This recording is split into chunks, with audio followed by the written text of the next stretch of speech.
शराबी बोल पर छिड़ा संग्राम। यूपी का भविष्य रात को शराब पिए नाच रहा है, डांस कर रहा है नशे में। युवाओं का अपमान, मचा घमासान।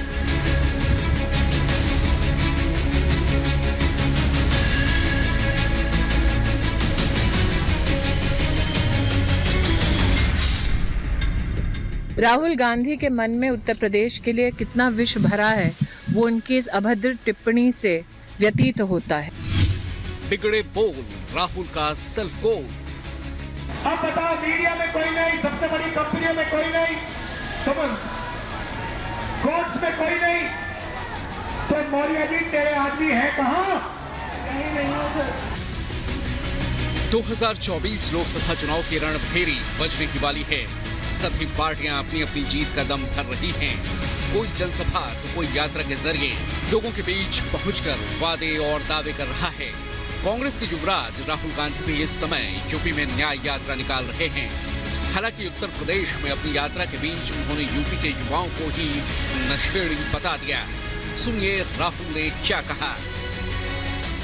मैं वाराणसी गया, वाराणसी में देखा मैंने रात को बाजा बज रहा है, ठहर जा, बाजा बज रहा है, वहां पे शराब पिए सड़क पे लेटते हुए बाजा बज रहा है। यूपी का भविष्य रात को शराब पिए नाच रहा है, डांस कर रहा है नशे में। तो सुना आपने। वैसे ये कोई पहली बार नहीं है जब राहुल ने कोई विवादित बयान दिया हो। राहुल और विवादित बयानों का ये नाता बहुत पुराना है। अभी मंगलवार को ही राहुल अपने एक विवादित बयान के चलते सुल्तानपुर के एमपी एमएलए कोर्ट में पेश हुए, लेकिन उसके चंद घंटों बाद ही रायबरेली में यूपी के युवाओं का अपमान करते हुए उन्हें शराबी बता दिया। जरा सोचिए, जिस राज्य में अपनी पार्टी को मजबूती देने के लिए कांग्रेस के युवराज यात्रा निकाल रहे हैं, उसी प्रदेश के युवाओं से कुंठित नजर आ रहे हैं। अब अपने इस बयान को लेकर राहुल घिर गए हैं। बीजेपी ने इस बयान को लेकर राहुल को आड़े हाथ लिया है। राहुल गांधी के मन में उत्तर प्रदेश के लिए कितना विष भरा है वो उनकी इस अभद्र टिप्पणी से व्यतीत होता है। काशी की पुण्य भूमि के बारे में और उत्तर प्रदेश की युवा पीढ़ी के बारे में जो अपशब्द राहुल गांधी ने कहे हैं, तो मैं तो कहूंगी कि कांग्रेस पार्टी का भविष्य अंधकार में है। राहुल गांधी जी, ये युवा पीढ़ी आपको गिनती करने लायक भी नहीं छोड़ेगी, शून्य पे पहुंचाएगी कांग्रेस को उत्तर प्रदेश में, और उसके बाद आपके पास कोई विकल्प नहीं बचेगा।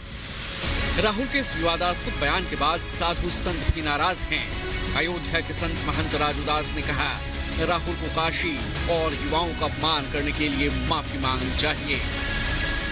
कितनी दुर्भाग्य की बात है काशी का अपमान करना और उत्तर प्रदेश के नौजवानों का अपमान करना। राहुल जी को स्वतः ये नहीं पता होता कि हम क्या बोल रहे हैं। इतने वो मानसिक रूप से विक्षिप्त हो चुके हैं कुर्सी के लिए कि स्वतः उनको पता नहीं कोई क्या बोल रहे हैं। दुर्भाग्य की बात है। राहुल जी को माफी मांगना चाहिए नौजवानों से। राहुल के शर्मनाक बयान के बाद यूपी समेत देश भर के युवाओं में आक्रोश है। यूपी के रायबरेली में युवाओं ने पोस्टर में राहुल को धोखा देने वाला बताया और उनके खिलाफ जमकर नारेबाजी की। देश की राजनीति में उत्तर प्रदेश की अपनी अलग भूमिका है। जिस प्रदेश में लोकसभा की सबसे ज्यादा सीटें हों और युवाओं की 50% से ज्यादा आबादी हो, वहां के ही युवाओं को नीचा दिखाना कांग्रेस के युवराज को बेहद महंगा पड़ सकता है। Bureau report, Republic Bharat. और यूपी में किस तरह से कांग्रेस और समाजवादी पार्टी की राहें अलग होती नजर आ रही हैं, क्योंकि एक तरफ कांग्रेस है मुस्लिम बाहुल सीटों के चक्कर में फंसी हुई है, तो दूसरी तरफ समाजवादी पार्टी जो एक के बाद एक अपने उम्मीदवारों का ऐलान करते हुए नजर आ रही है। और इससे समझा जा सकता है कि उत्तर प्रदेश में इंडी गठबंधन अंतिम सांस ले रहा है। देखिए इसी से जुड़ी हमारी रिपोर्ट।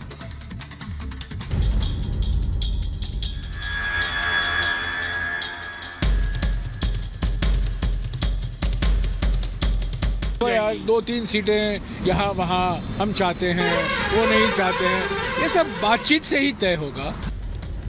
पश्चिम बंगाल, पंजाब, दिल्ली और अब उत्तर प्रदेश। जैसे जैसे लोकसभा चुनाव नजदीक आ रहा है, वैसे वैसे इंडी गठबंधन में नई गांठ पड़ती जा रही है। बंगाल में टीएमसी, पंजाब और दिल्ली में आप के बाद अब उत्तर प्रदेश में समाजवादी पार्टी कांग्रेस से किनारा करती दिख रही है। यूपी में कांग्रेस और समाजवादी पार्टी का गठबंधन अधर में लटका हुआ है। सीट बंटवारे पर अभी तक कोई बात नहीं बन पाई है, न कोई सहमति और न ही कोई फॉर्मूला बनता दिखाई दे रहा है। सपा अध्यक्ष अखिलेश यादव ने कांग्रेस नेता राहुल गांधी की भारत जोड़ो न्याय यात्रा में शामिल होने से अपने कदम पीछे खींच लिए हैं, जबकि पहले अखिलेश ने रायबरेली और अमेठी में शिरकत करने की हरी झंडी दे रखी थी। इस बीच समाजवादी पार्टी ने कांग्रेस को यूपी में 17 लोकसभा सीट का ऑफर दिया है, लेकिन मान मनोवर के बाद भी कांग्रेस इस सीट फॉर्मूले पर सहमत नहीं हुई है। इस बीच समाजवादी पार्टी ने अपनी तीसरी लिस्ट भी जारी कर दी है। इस लिस्ट में सपा ने 5 उम्मीदवारों के नाम घोषित किए हैं। बदायूं सीट पर पार्टी ने अपना उम्मीदवार बदला है और शिवपाल यादव को टिकट दिया है। इससे पहले पार्टी ने इस सीट से धर्मेंद्र यादव को मैदान में उतारा था। सपा की तीसरी लिस्ट में बदायूं से शिवपाल सिंह यादव, वाराणसी से सुरेंद्र सिंह पटेल, कैराना से इकरा हसन, बरेली से प्रवीण सिंह ऐरन और हमीरपुर से अजेंद्र सिंह राजपूत को उम्मीदवार बनाया है। सपा की तीसरी लिस्ट तब सामने आई जब पार्टी की तरफ से कांग्रेस को 17 सीटों का ऑफर दिया गया है। मसलन अखिलेश इससे ज्यादा सीट कांग्रेस को देने के मूड में दिखाई नहीं दे रहे हैं। उन्होंने पहले कांग्रेस को 80 में से 11 सीटों की पेशकश की थी, जिसे बढ़ाकर अब 17 कर दिया है। अखिलेश की अगुवाई वाली समाजवादी पार्टी ने लोकसभा चुनाव के लिए अब तक 3 लिस्ट जारी किए हैं, जिसमें उत्तर प्रदेश की 80 सीटों में 32 पर अपने उम्मीदवार उतार दिए हैं। सपा ने अपनी पहली लिस्ट 16, दूसरी लिस्ट में 11 और अब तीसरी लिस्ट 5 उम्मीदवारों का ऐलान कर दिया है। खबर है कि यूपी में कांग्रेस मुस्लिम बहुल 2 सीटों की मांग पर अड़ी है, जिसे अखिलेश किसी भी सूरत में देने को तैयार नहीं है। इसी वजह से कांग्रेस और सपा का गठबंधन दांव पर लगता दिखाई दे रहा है। दरअसल यूपी में कांग्रेस और सपा का सियासी आधार एक ही वोट बैंक पर टिका है। सपा इस बात को बखूबी जानती है कि अगर एक बार मुस्लिम मतदाता उससे छिटक कर कांग्रेस के पाले में चला गया तो उसे दोबारा वापस लाना मुश्किल हो जाएगा। वहीं कांग्रेस उन सीटों की डिमांड कर रही है जिस पर उसकी जीत की संभावना ज्यादा हो, लेकिन सपा उसे लेकर रजामंद नहीं है। और तो और सपा ने अपनी तीसरी लिस्ट में कांग्रेस की डिमांड वाली वाराणसी सीट पर भी प्रत्याशी उतार दिया है। अब ऐसे में कांग्रेस और समाजवादी पार्टी की राहें जुदा होती हुई नजर आ रही हैं। हालांकि कांग्रेस अब भी समाजवादी पार्टी के साथ सीट फॉर्मूले की गुंजाइश से इनकार नहीं कर रही है। तो यार 2-3 सीटें यहाँ वहाँ हम चाहते हैं, वो नहीं चाहते हैं, ये सब बातचीत से ही तय होगा और अंतिम रूप दिया जा रहा है। अखिलेश जी ने भी साफ कह दिया है कि मैं इंडिया गठबंधन को मजबूत करूंगा।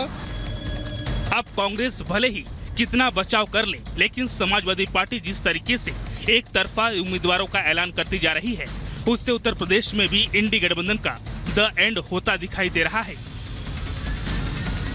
Bureau report, Republic Bharat.